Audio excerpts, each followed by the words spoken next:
We have a great activist in the studio right now who just got here. Cathy Courtney, a very hard worker for all those folks that are on Medicare and that are needing to find out what Medicare Advantage means, etc. Anyway, folks, Cathy comes into the studio and Cathy comes with her sign that she's always out there showing folks. I spoke to her a couple nights ago and she said, Egberto, you know what? People are calling me. They're taking on Medicare Advantage and they don't exactly know what's going on. They're taking Medicare. I have had to do this.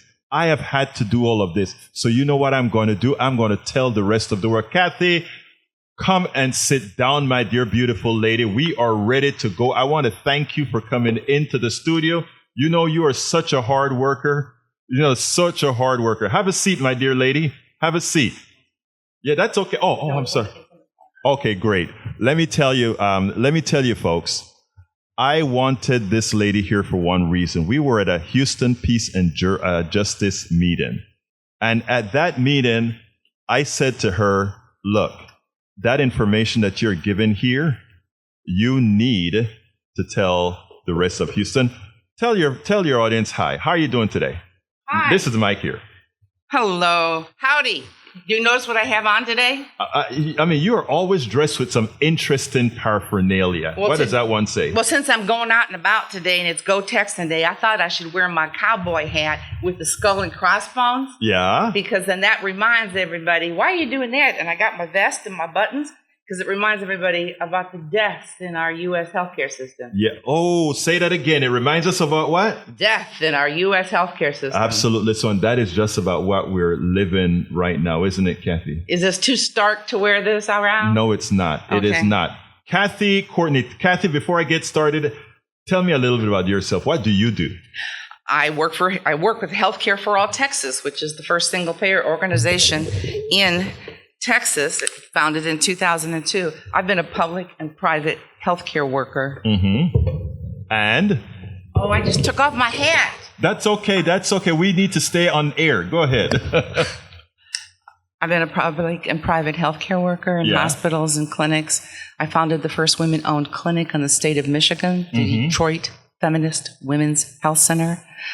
I learned from American Public Health Association in 1973 at a conference about a national single-payer health plan. I went, oh, what a good idea. Right. And I've been following that, working with that, advocating for a single-payer and health justice in America ever since.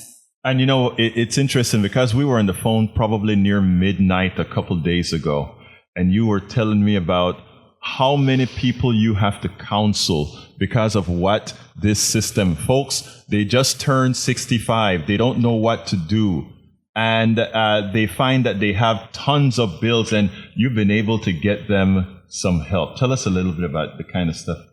Well, I could go through a whole litany of healthcare problems because that would take, it's like going to church. Right. You could just go through this happened, which we're not going to do. I don't have that much time. But I'm just going to say, write this down. Look up the American Health Empire, Power, Profits, and Politics. That's by Dr. Barbara Ehrenreich and husband John. Right. And everything that's bad about American medicine is especially bad if you're not male or white. Right. So the major problems that people are always worried about is let's just start. How do you find a doctor? They call up and go, how do I find a doctor that's in a network? And where do I go for whatever problem? And how do you find it if it's offered at a reasonable price? And how do you figure out where to go? And what type of medical care do I need? This happened. The primary care said this. Is it urology or neurology or nephrology? Sorry, I usually bang on things. I'm figuring out, they have to figure out when you get there, what are they doing to me? What is this for? What test? How much is this going to cost? And then how to get heard if things don't go right.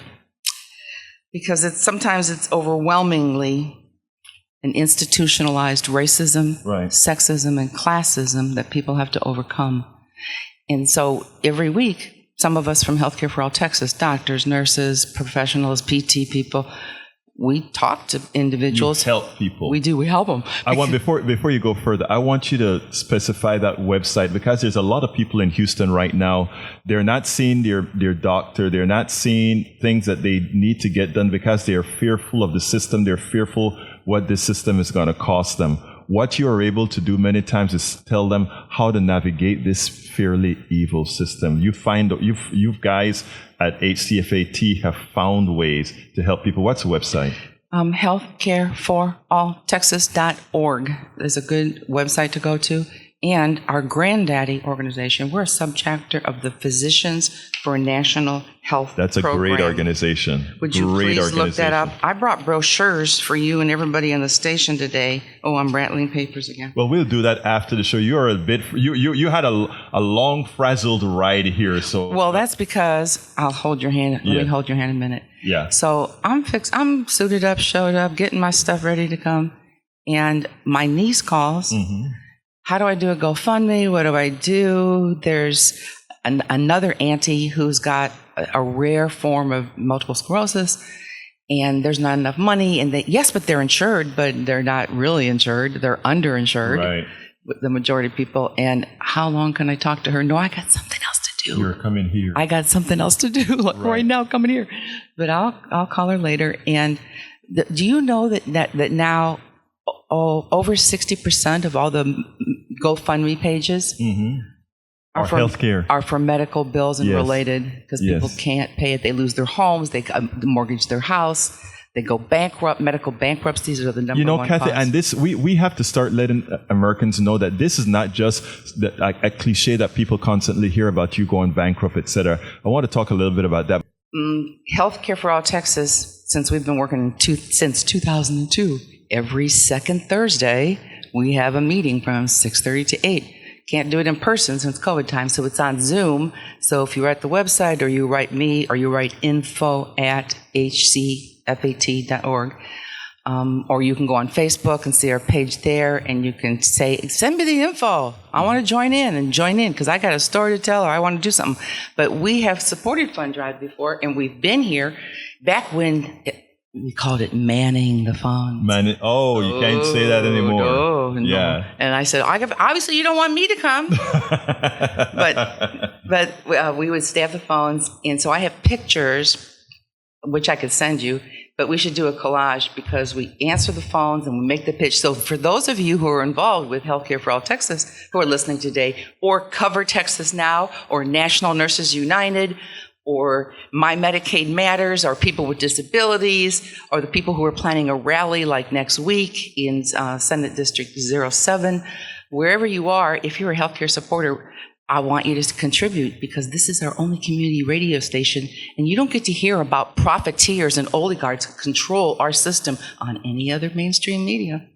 And that's why we love you, girl. That's why we love you, because you're out there covering every facet of what we do out here. Now let's start about you and I had a discussion about Medicare Advantage, and you told me a little bit about your story that kind of brought tears to your eyes about what they put you through as far as having to. Why don't you relay that story if at all possible? If you want to, you don't have to, but if you're inclined to. Other people can relate, I'm sure. I was one of 28,000 people in Houston. And people who work for, those of you who are out there, you worked at the school district, you worked for the city, the county. We took whatever health insurance plan was given to us, Cigna, Anthem, Blue Cross, whatever, your municipality had contracted with, negotiated with on behalf of employers. Most people who get employer health insurance, it used to be the majority of Americans. It's gone down now to 67%, now 60%. So many employers don't give it at all, and they make the employee pay everything. And so I always tell the young people, that's like your second question. Thank you for hiring me, but and what part of my health insurance do you cover, and what do I have to do? Go ahead. No, you go. I'm listening to you. Continue. So when I received written notice from Kelsey Siebold, which is one of the largest provider networks in the state.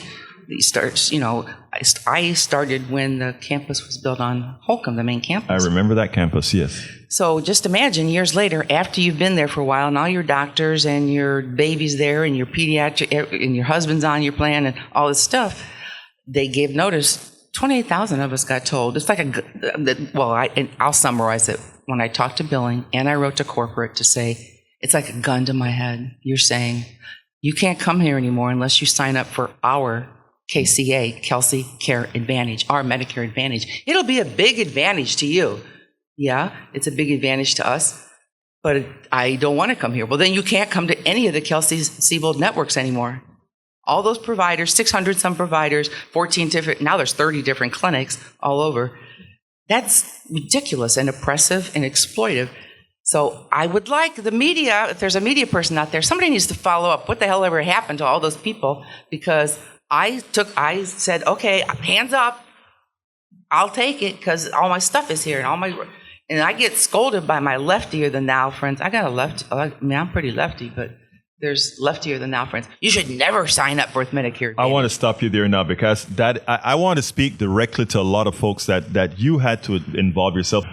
Cathy was mentioning that she was forced, because of all her doctors being, in this case, at Kelsey, that she was forced into adapting a Medicare Advantage plan in as much as she did not want to change plans. She didn't want to. So because all of her doctors were in that system, they pretty much coerced her. They extorted her to say, if you want to continue coming here, you must join this MA program, this Medicare Advantage program. Let me summarize a bit here.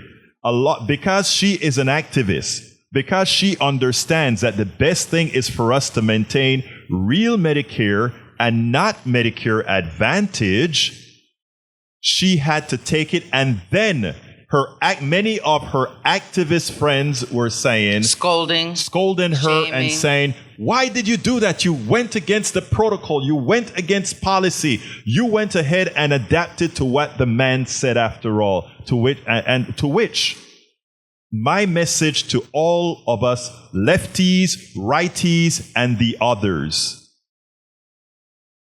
I'm going to tell you guys something. Right now in Houston, there are some people who their only avenue to health care is going to be, in fact, Medicare Advantage because of the corrupt system that we have. I want to qualify this. No one should feel any shame. No one should feel any bad thoughts if they had to do it. But here's the message I want to get across to you, and then I'll bring Cathy in. If you have the option not to take Medicare Advantage, even if it costs you a few more bucks, those would be well spent. I'm going to give an example here, folks. I can get Allstate insurance. I can get some other kind of insurance. But if I know that some other kind of insurance costs me all that I can afford, and Allstate costs me just a little bit more that I can't afford, for the sake of my family, I must go with what I can afford. But I must then work with the Cathys of Houston, with all the other Medicare folks and activists around that are saying, we don't need any of this crap. What we need is a healthcare system that works for all of us. Not that, well, if I can afford this, I'll have to go with Medicare Advantage. I want to read, I didn't give you guys the start of the program that I sent in the newsletter today because given that I was going to have you on, Cathy, I wanted to make people understand what we're talking about. The title of this part of the show was Healthcare Activist Cathy Courtney Speaks on Medicare Advantage, Moderna's Record Profit Shame. We're not going to go into Moderna right now. The healthcare industrial complex, specifically the health insurance industry, has been methodically undermining your healthcare costs and your health with smoke and mirrors. They're saving millions of Americans money in the short term as they drain the real Medicare coffers by privatizing Medicare on the sly with their misleading named product. Medicare Advantage, it is not Medicare. It is a private insurance that must make a profit for its shareholders and big bonuses for the executives who run it on the backs of taxpayers. Unfortunately, Those health insurance companies do not only work on fooling Americans, they pay off many in our government to ensure it does not provide Americans with the necessary care. Why does Medicare Advantage provide eyes, dental, and hearing care while standard Medicare does not, unless you purchase a rider? Mm-hmm. The health insurance industry bribes your Washington politicians via their lobbyists and campaign contributions not to make that a part of standard Medicare. Senator Bernie Sanders continues his attempts to get those services as a standard part of Medicare, but too many politicians are on the take. That is why we must elect the progressive that will give all Americans a better life with human-centered policies that benefit us all instead of corporate-centered policies that only benefit a few. Cathy Courtney is a valiant activist who helps people throughout the country navigate our fraudulent healthcare system, whether they are trapped in Medicare Advantage or trapped in bills they are unable to afford. She knows we have a lot of work to do, and she is doing her part, not only in bringing awareness to the issue, but helping those trapped by it. A lot of people don't know the difference between traditional public Medicare and privatized Medicare Advantage. Write this down, people. We don't call it Medicare Advantage anymore. We call it Medicare Disadvantage. Mm-hmm. And so people say, you think that's ever going to happen in this country? It's going to be socialized medicine? No, we're not going to be like the National Health Services in England or in China or in Cuba. It's going to be a uniquely American plan. And we've already got a public insurance program. It took, before you say, God, that's doom and gloom and you're all pessimistic, it's never going to happen. Yeah, it is. Social change takes time. Exactly right. It took the first president, we go way back to Harry Truman, Best Truman, after World War I, every other major industrialized country right. had some kind of national health plan after that because they got soldiers coming back and people need health care and the seniors. But it took 22 years every year in Congress to get enough Congress people before LBJ could sign on to the Civil Rights Act and to the Medicare and Medicaid Act. And in his personal papers, you should go see the library someday. He said, we're going to lose the Democrats. He goes, I'm going to sign it. Johnson said it, yep. But we're going to lose the South to those Dixiecrats and those racist people and those, because they don't want the colors to get it. And that's deep racism. Yeah. It took to hurt yourself so that we can't all have the right kind of policies. And there's a couple of films about Fix-It healthcare system. Very important film. Tell us about it. I'm just going to write it down. Fixit.com. Look it up on Google. There's a new film that's come out by the same people that's called The American Hospitals, Healing a Broken System. And I really want listeners, if you go to a church, school, a club, we think Shape Community Center may be the co-host with Healthcare for All Texas, Houston Peace and Justice Center, Green Party. We're looking for co-sponsors. Bring the film here, have the first showing so people can see what it was like. You know that Medicare pretty much integrated hospital systems and healthcare in the United States. God, they wouldn't pay unless the hospitals would allow everybody health care. Absolutely. Right. And they called it the colored wards, the Negro wards, whatever. But eventually they had to give in if they wanted their money because they got people in the hospital. It's always about the green. And the funny thing about it is all the evils that we have in society today always have its genesis in money. Money, and they use it to bend our mind. We have Cathy with us in the house. Like I said, I was on the phone late, midnight, 2 days ago. I thought I was the only insomniac around here. It seems like Cathy. No, it was only 11:15 p.m. It was only 11:15 p.m. Are you sure? Yeah, I'm sure. Okay, well, whatever the time it was, but I still think you're insomniac. We got to get out of here now. We only have a couple minutes or so. So, Cathy, give me a closer real quick. All these attacks and the privatization of Medicare has been constant. It's increasing. We need to fight it, stop it. So that means writing Lizzie and all of your Congress reps to say you need to step up and stop the Biden administration from. They could end it. Joe could end this whole scheming with these entities, because it's gone from 53 to 99 different programs. And the majority of us who belong to a church, a professional organization, a union, a charitable organization, those of us know that keeping traditional Medicare as the primary option and expanding it and improving it is the best way to cure this sick system. Thank you very much, Cathy, for coming in. And I'm going to want you in here again. I'm going to want some others from your organizations in here. This is a service that we have to provide to our folks in Houston and around the country. Folks, I want to tell you this. Everything that I'm telling you here is actually true. Everything that I'm saying is factual. And if we ever make a mistake, we will tell you. My name is Egberto Willis. This is Politics Done Right. We'll do this again. We spend a lot of time deconstructing the news, trying to parse it into a form that everybody can understand. We try to find those little nitpicks where it flies above the fray, etc. If you really like these videos that we do, I want to ask a big favor. Please go ahead, number 1, subscribe to our channel, and number 2, please join if you can. Thank you so kindly for watching. Keep watching. Please remember to share. We must populate the entire internet with our progressive message, a message that we know is what most Americans say that they want. So help us, please join.